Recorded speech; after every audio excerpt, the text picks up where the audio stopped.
everybody, a lot of people, like one thing that I did one on the Pullman porters. Um, and people did not know that the Pullman, number one, that they were the first black labor union in the United States, but they didn't realize the significance that the Pullman Chi-town. porter, there you go, they did not realize the significance that they had to the Emmett Till story. And so that was something that I wanted to put out there because I want people to look at my stuff and say, oh, this is nice. But then I want them to also say, oh, wow, that was deep. I didn't know that. And now I've just put our story out there. I've just given you the knowledge that other folks don't want you to have. And so that is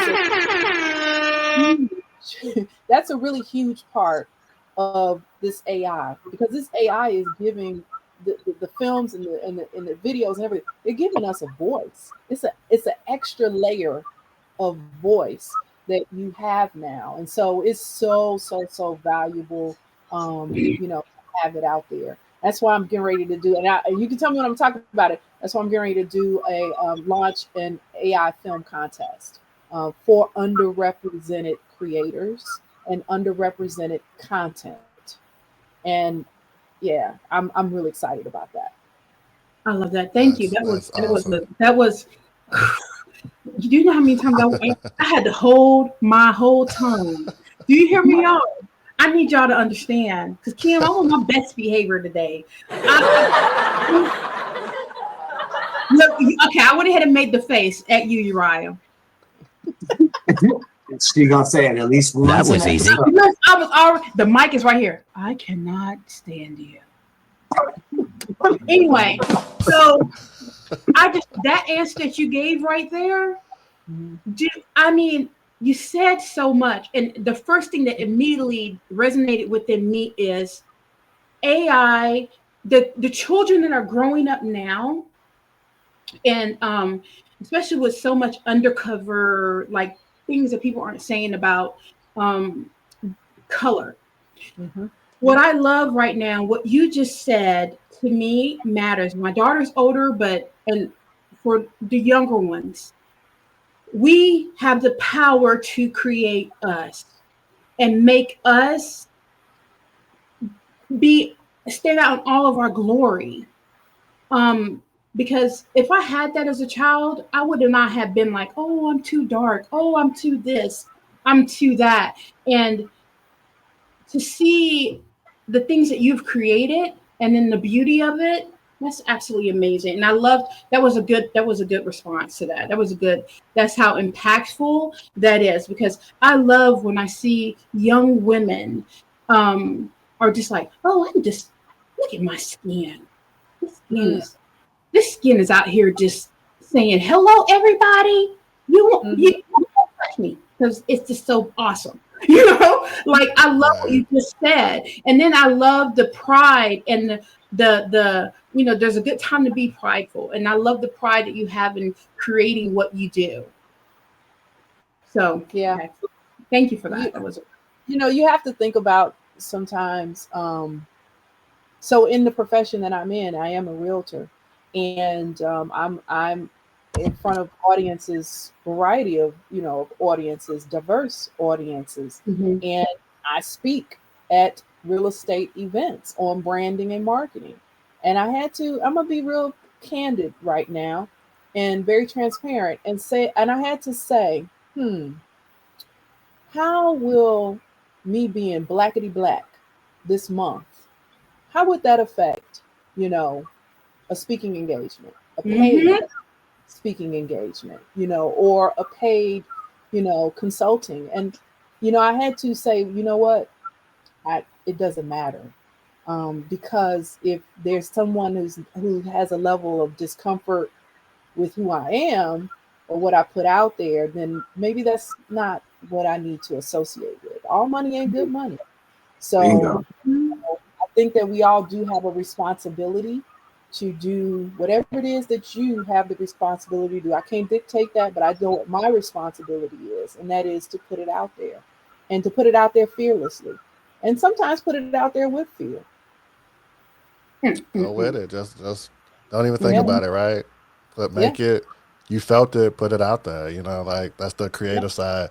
That's what I kind of struggle with being an accountant. I'm always assessing the risk. Like, Mm. okay, what am I, should I put it out? Should I not put them out? I deal with Mm-hmm. conservative people all the time. They're gonna, you know, I'm gonna be that, you know, that black guy. And then, like you said, sometimes you just have to be risky and do it. And some of the most respect that I've gotten has been surprisingly from like my white counterparts. So it's like sometimes you just have to take that chance and put it out there.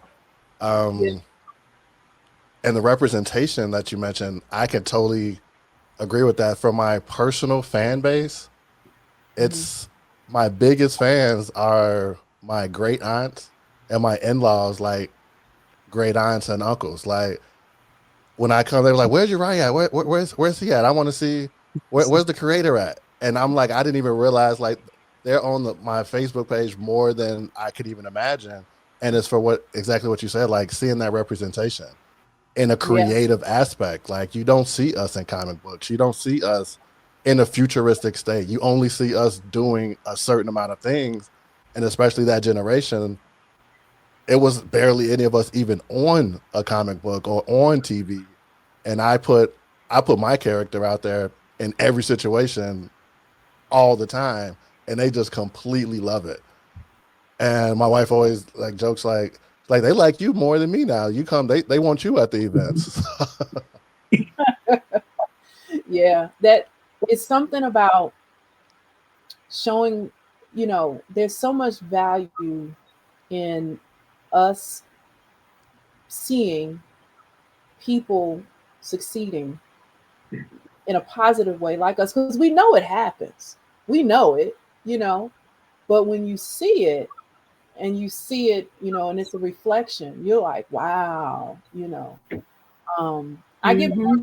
comments. I love the comments that I get from people who see what I do and they'll say, "Oh my God, this reminds me of blah blah blah of my childhood," or "This reminded me of, back when. This reminded me of my grandmother," or some of the Black History stuff. I've gotten some wonderful comments and sparked a lot of great conversation, which is what I want. I want us to talk about it because if we talk about it, then that keeps it alive. We can't forget. We Mhm. cannot forget these people whose shoulders we are standing on. Yeah, or, you have those people who say, "I don't want to see another slave movie. I can't stand no slave." And I get it. I get it. It makes you mad. You're depressed or whatever. But, here's the thing. You cannot forget history because it repeats itself. What we're going through right now is just a repeat. Happened already. It's Yeah. Yeah. a repeat. And you got to know the game. And so Got it all. you got to know the game, but you got to know how to play it. You got to know how we played it, and it's so inspiring. It just really is. And I love the comments that I get from people, family, people I don't even know. It keeps me going. It keeps me saying, "Kim, you got to put something else out there. You got to give them one more." Yes. You know. I love that. That right there. That's good stuff. That's good stuff. I, I, I, I am so pro black. Like and this Black History Month has hit different because I just as you said earlier, I had no intentions of putting anything out for it, and I come from a small town. And when I put my work up, they're just like, "Oh, here she goes." But this time I created something different, and because it resonated within me.